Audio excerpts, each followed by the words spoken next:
LGBT ABCs. Today's letter is C, so we're going to talk about cisgender people. My name is Maybe Burke, and you're watching Makeup for Lost Time. The whole point of doing this series on here was so that we could do makeup inspired by the flag or whatever word we're talking about that day, but how do I do cisgender makeup? Cisgender is a word that we use for somebody whose sex assigned at birth aligns with their gender identity. So if who you are today aligns with whatever a doctor or a midwife or whoever said when you were born, you're probably cisgender. When we're born, somebody usually says some version of it's a boy or it's a girl. So if they say it's a girl and you grow up to be a woman, that's what we call a cisgender woman. Or, of course, if they said it's a boy and you grow up to be a man, that's a cisgender man. This might be too stark a blue for what I want to do as like the highlight underneath the brow, but we can mix it with a white.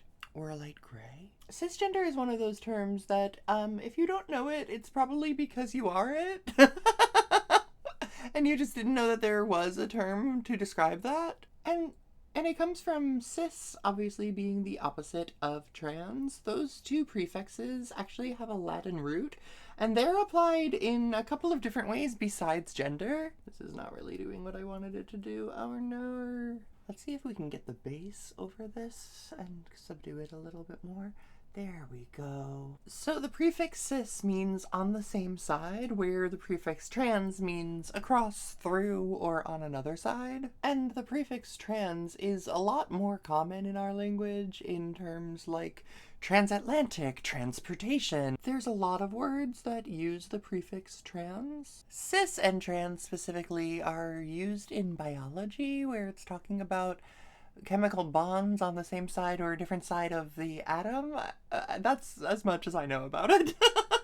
I'm really just matching my top at this point. I'm not really doing the makeup for the term. But cisgender is a helpful term to have when we're talking about people who aren't transgender. It's also worth noting those aren't the only categories of identity we can talk about, but they are two of the categories. There are people who don't like the term cisgender, or rather don't like the idea that they need an adjective to describe their gender that way. But that just comes from discomfort with acknowledging that there are people that are different from you. Because often, while trying to explain that they don't need a word to qualify themselves as a cisgender woman, they will use other adjectives in that place. So it's really just that they don't want to use the terms that are accurate to describe that experience.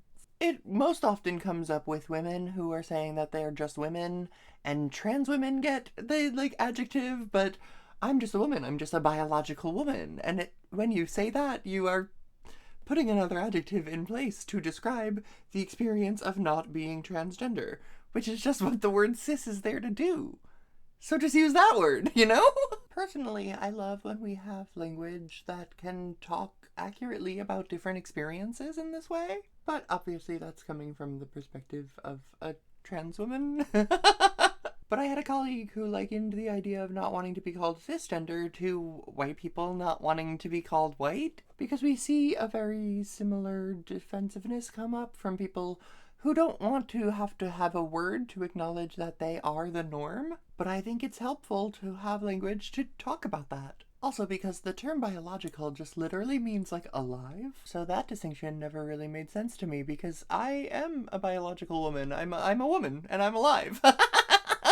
Cisgender is the more accurate term for what people are trying to say when they talk about a biological man or a biological woman. But the problem for them is that cisgender acknowledges that our gender is not tied to our biology. To use the term cisgender is an acknowledgement that transgender people are valid and real. Naming that your gender aligns with the sex you were assigned at birth acknowledges that there is an assignment that is not in your control. It is an acknowledgement, it is a validation that the gender binary is enforced onto us. And also, cisgender can and should be a term that is used contextually. Whenever I hear that argument, like I'm just a woman, I'm not a cisgender woman, I'm like, well, I could be saying the same thing. Like, I'm just a woman. I don't have to always say that I'm a transgender woman. But obviously, in the contexts where I'm talking about specific experiences of trans women, or something that makes me different from cisgender women,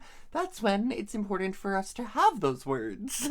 And again, I'm focusing on women because I am one, and that's unfortunately where this conversation comes up the most. People will argue that trans women will never share the same experience of womanhood, and I'm like, right, yeah, that's why we have these words. Because true, I will never have the experience of being a cisgender woman.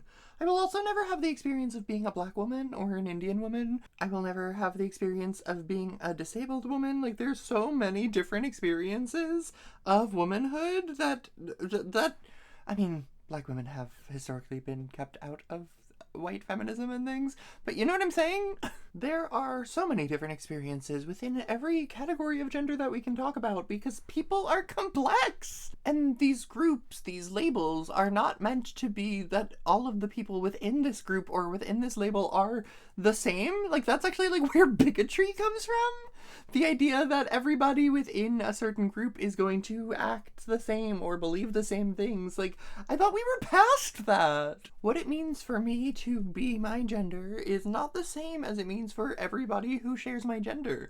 And that's true within the category of women, but also like in the greater category of trans women. There are plenty of trans women who don't have the same experience as me, because that's not what a category like this is supposed to be. Categories, when it comes to identity, are supposed to be about community and shared experience, not about like exclusionary practices and leaving people out of the narrative. And cisgender and transgender are just two categories within so many different categories of our identities. And at the end of the day, I think we are all so much more similar than anything that makes us different. It's a weird eyeshadow, but I'm kind of into it. Anyway, let me know if you like my cisgender makeup and stick around as we make up for lost time.